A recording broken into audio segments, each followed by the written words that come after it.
The UN report on population, we've got the Minister Rajeev Chandrasekhar with us. Well, the UN report on population lists India as the world's most populous country. Our demographic dividend means tremendous opportunities for a billion-plus population. But to ensure that we meet these aspirations and fuel economic and social growth, we need to ensure jobs and all-around growth, with policies looking several years into the future. Now, I'll be talking to Rajeev Chandrasekhar, the Minister of State for Skill Development and IT as well. But first, a few key points for our viewers. What does the UN report say? India is the world's most populous country. We have the world's youngest youth cohort, 254 million citizens between the ages of 15 and 24. India's population 142.86 crores versus China's 142.57 crores. 68% of the population in India is between 15 to 64 years of age. In China, this is 69%. Overall in the world, the working population is at, in other words, the population between 15 to 64 is at 65%. Significantly, 7% of India's population is above 65 years, whereas in China it's up to 14%, and the world average is 10%. Life expectancy, India at 72.5, China much better at 79, the global average 73.5, so India is even under that.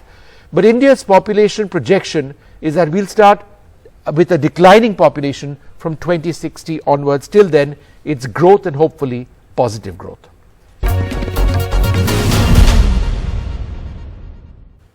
Well, joining us now, the Minister, Mr. Rajeev Chandrasekhar. Thanks, sir, very much for being with us. You know, we are talking about India's demographic dividend. And there are so many comparisons which have been made with China. In fact, it's quite strange because when asked to comment on India overtaking China as the world's most populous nation, the Chinese government spokesperson said, and I quote, "When assessing a country's demographic dividend, we need to look at not just the size but also the quality of the population. Size matters, but what matters more is talent resource. Does India in any way lack talent resources?" No, I think, look, it's very seldom that I agree with anybody in China, but I certainly believe that the point that they make about the talent of a nation being as important as the size and population of the nation is absolutely correct. And, you know, in 2014, Vishnu, when Prime Minister Narendra Modi ji came to government, there was a startling statistic, which is that 3 out of every 4 Indian in the labor force, in the workforce, was unskilled. So that was the legacy after almost 70 years of independence, that 75% of those Indians who found themselves working in a job in India were essentially unskilled and were making their life and moving upward without any real formal skills or education. So, and in addition to that, over 1.9 crore Indians joined the workforce every year that were unskilled, right, who were dropping out of school and so on and so forth. So that was the opening balance of this issue of creating a talent nation. And I certainly believe that what we have done in the last 8 to 9 years with Skill India and the other various missions in other ministries that were focused on skilling is to slowly and steadily translate this big demographic dividend and this huge base of young Indians into talented young Indians, industry-ready young Indians, future-ready young Indians. And in the recent budget in 2023, the Prime Minister has announced 8,800 crores for the 4th edition of the Prime Minister Kaushal Vikas Yojana, which is PMKVY 4.0, that has in its DNA, in its design, phrases like industry ready, future ready, and that there's a recognition almost that the world post-COVID, the workforce is changing, the skills that are required are very sharply moving towards more digital, more high-end skills.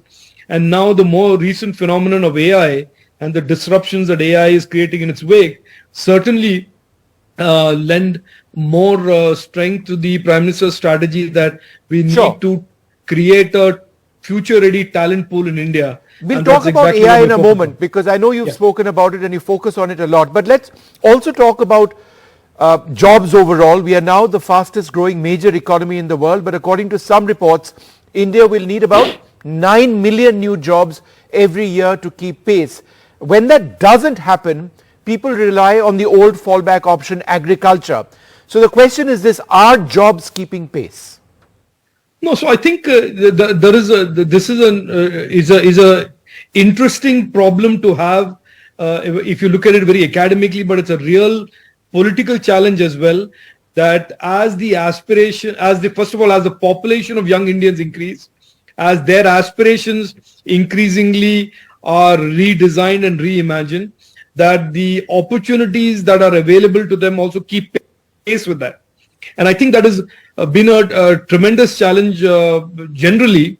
But one of the things that the Prime Minister and the government has done very effectively is to start looking at this through very different types of prism rather than just looking at jobs and maybe government jobs and private sector jobs alone. We've looked at entrepreneurship and creating a whole ecosystem of young Indians who are creating businesses, creating ventures, and are becoming job creators outside what was the status quo of the job market and the status quo definition of the workforce and the labor force for several decades. So I think there are many things happening. The Mudra loan, for example, the PM Swanidhi schemes that are aimed at the bottom of the pyramid, bottom of the economic pyramid, also is aimed at essentially creating more enterprise, more micro entrepreneurship, more self-employment, and giving the capital support that is required for all of those Indians who want to certainly continue what they are doing as in terms of micro entrepreneurship, but do so in a viable manner, profitable manner, sure, and not be exploited by money lenders and informal sources of capital. That was the norm for several years and several decades before 2014. Now, according to Jean Drèze, the economist, wages are a problem because they've been stagnant for 8 years. He points out that we have economic growth, but without an increase in overall numbers of jobs, and that seems to indicate unequal growth, and that adds to an unequal society. In other words, our growth is being fueled by the few. No, I think one of the problems with looking at this through pure statistics is that you tend to end up with averages that don't tell you the actual trends that are emerging today. And I certainly will take, I will not agree with that kind of a characterization, because what is certainly happening, Vishnu, from my perspective and where we see things, is that there are large numbers of high value jobs that are being created in many sectors. There are jobs being created in the tech space, there are jobs being created in electronics, there are jobs being created in manufacturing, there are jobs being created in Industry 4.0, and in many areas there are very high value, high skill required jobs. What is certainly happening is, because of the disruptions in the workforce and in the changes in the workforce, those who find themselves with skills that they had, let us say, 10 years ago, and are continuing to operate with the same set of 10-year-old skills or 20-year-old skills in a market, in an economic environment that is rapidly looking for much different skills, much more talented skills, much more different types of talent, will find themselves at the receiving end of this wage equation. So this is why we have opened up this skilling program as not just skilling as an ab initio skilling, but skilling as skilling, reskilling and upskilling. Right. Encouraging more and more people to say, look, make these lateral movements in terms of skill and your occupation, and move to where the opportunities are, rather than sitting in a particular area where the opportunities are contracting and the sector is becoming less relevant than what other sectors are that are emerging. So there is certainly a dynamic change that is underway in the workforce that we are today seeing, or that we live in. And I suspect, Vishnu, and I'm not a big astrologer or somebody who does a crystal ball thing, but I see that the nature of the workforce in the coming decade will be one that will constantly be disrupted, right, constantly require newer and newer skills and newer talent. And therefore, there is a certain ask from those who are participants in the workforce to always try and remain current and try and remain ahead of the curve in terms of the skills that they possess. Now, according to World Bank data, women in India work outside home at lower rates in India than many other countries. Now, that I'm sure you would accept is, it's something that we need to improve on. It is a huge hurdle for our economic growth. Yep. For example, in China, more than 60% of women work outside the home, while in India, it's less than 1/3 that. So, when we talk about skill development and when we talk about overall economic growth, how important is it for that statistic and that reality to be fixed?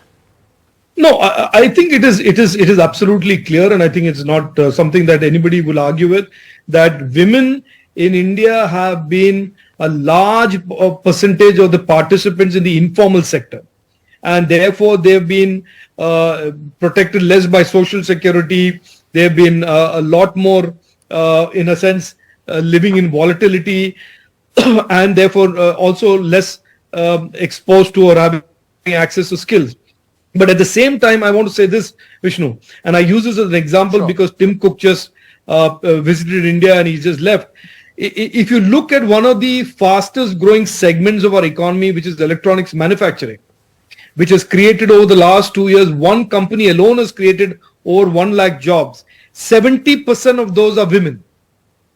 Right. And these are high paying, high precision, really high skilled, talented jobs. Yeah. And these are women that are now, and I visited all of the factories that manufacture Apple products in India. And these are women from absolutely rural backgrounds who have been trained, they have been skilled, and are today producing and manufacturing and or helping in the supply chains of one of the most coveted products in the world. So I think there is a risk in looking at everything in the rearview mirror and extrapolating it to the future. It is certainly the case that women have had a raw deal. It is certainly the case for several decades women were more in the informal sector than the formal. But as we see these new segments of opportunity in tech, for example, one of the great bragging points that I have as a minister of MOS in IT is to be able to say that 48% of the workforce in IT in India is women. Yeah. And 70% in electronics manufacture is women. So I think if we look forward, the skills that are available today in high-tech areas, in white-collar areas that are now available to women and men will certainly make sure that women have an equal shot at these new opportunities that the economy is throwing up. Sure. And the government's policies are throwing up. So you've spoken passionately about AI. You've called it, to use your own words, a kinetic enabler of India's digital economy, and also something that will make governance smarter and more data-led. How exactly is that going to improve the quality of lives, and how is it going to potentially generate employment as well? No, again, I think the same point, I'll take the last question of yours first. I think the AI segment certainly throws up a lot of opportunities for young Indians to be in that space. But of course, you need to be skilled, you need to have the talent, you need to be, be trained to be really participants in that space. And like I said, the Skill India 4.0 is placing a huge focus on ensuring that students, whether they are engineering students or they're students in school or students in polytechnics, they all have access to AI skills, whether they're AI programming, testing, verification, whatever. So I think that is one, to be an enabler of those opportunities that is going to certainly come up. In terms of AI being the applications of AI, and I certainly hold my view that the AI is a potentially big kinetic enabler of the digital economy, and OpenAI and all of these innovations are showing that to be true. There is certainly the counter argument from people like Elon Musk that says that as we grow AI, we must also have the guardrails and the risk mitigation mechanisms so that we don't see AI getting far ahead of the human race. So that is also true. But in terms of governance, and I certainly see for Government of India and Prime Minister Modi ji's government, one of the biggest applications for AI will be about digital government and creating AI in the India stack. Right. And you know that one of the banes of the Indian democracy and governance for several years has been the inability, in a sense, to create customized schemes for the granular panchayat and the smallest unit of administration and governance in our states and in our country. And we end up having to do schemes that apply to a state as a whole or a country as a whole. AI will certainly allow us to create much more granular programs, schemes, subsidies for local communities, for the panchayats and towns and smaller towns at variance from each other, Right. customized for that data, led by that community's performance and what the data shows up as their need is. So I think I am particularly excited, and the Prime Minister has sanctioned 3 centers of excellence for AI.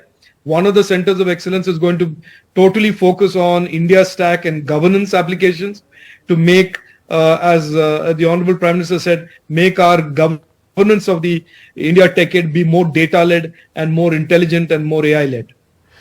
Now, you've also spoken about how there are, 90,000 odd startups, 10 unicorns in which young Indians are playing a part. Again, since we are talking about fueling our economy, fueling the aspirations of 1.5 billion Indians, how important is that? Unicorns, startups, in generating jobs?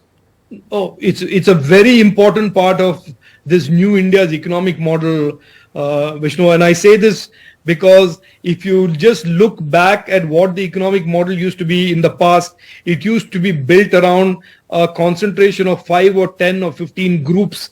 We call groups, conglomerates, yes, whatever. And you would see in 2010-12, I raised this in Parliament as well, that they were cornering all the capital, they were cornering all the credit, and they were cornering all the opportunities. And so therefore, for a young Indian, the only opportunity was either join the government or get a job in one of these conglomerates. And I think that has dramatically been redesigned and re-architected, where while conglomerates and large companies do amount to a large percentage of our economy, but increasingly, a larger and larger percentage of economic activity in this country is coming from young Indians, startups. And I see we have 90,000 startups today and over 110 unicorns.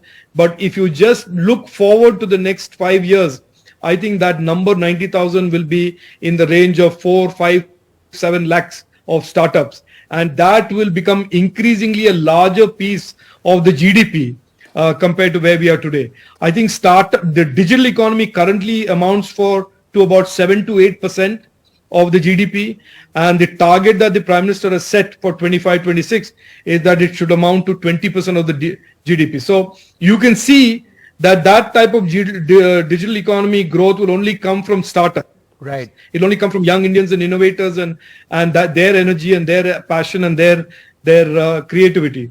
And so our GDP our economic architecture has slowly and systematically being re-architected to being more and more driven by startups and young Indians and innovation, rather than the reliance for several decades on just 5 or 6 groups and conglomerates.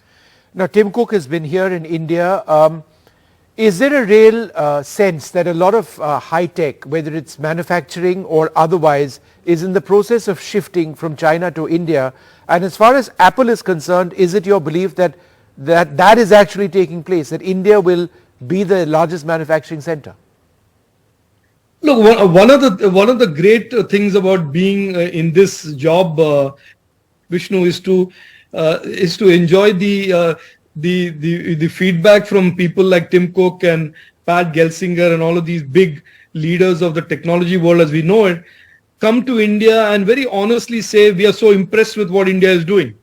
And I honestly tell you, it is the highlight of my life to be sitting in this position, to hear these big guys come from all around the world and say that India is deeply impressive. And he said exactly that. He said, look, we are so impressed with what India has done in electronics manufacturing in the last few years. We want Apple to continue to grow in India. And I certainly think it's my view, Vishnu, that the Apple India partnership can triple and quadruple in the coming years in terms of investments, jobs, and the just sheer opportunity in terms of not just the Indian market but also exports and broadening and deepening the products that Apple manufactures or gets manufactured in India. So I'm extremely optimistic about that relationship. I think it is a win-win. I think it is not a binary that it is China or India. I think the future will be China and India and Vietnam. And all of us will be part of these more diversified, less concentrated global value chains that the world today asks. Because in the past, it was all concentrated around one country, which is China. And I think the world post-COVID wants a much more trusted, much more diversified, much more resilient supply chain. And India certainly is poised to be a participant in that redrawing of the supply chain, if you want to call it that. So exciting times looking ahead with our demographic dividend. It is incredible, isn't it? 15 to 64, prime working age, and we've got a huge number. I mean, looking forward 20, 30, 40, 50 years onwards, it really has the potential of defining us, not just in terms of our own aspirations within, but, you know, as a global leader, right? That's the bottom line. And that is the bottom line. And to just continue to respond to the Chinese the comment about talented nation, I certainly think we are at a historical moment where India can really be a talent hub for not just its own aspirations, for the world, and that we are in the process of shaping and helping young Indians become this global talent pool that the world looks forward to working with. So I think it's certainly exciting times, and watch out, China. All right. Thanks very much, Rajeev Chandrasekhar, for joining us and sharing your vision of the road ahead with this huge demographic dividend that we have. There are so many opportunities, but yes, plenty of challenges as well. Thanks very much. Thank you, Vishnu. Thank you.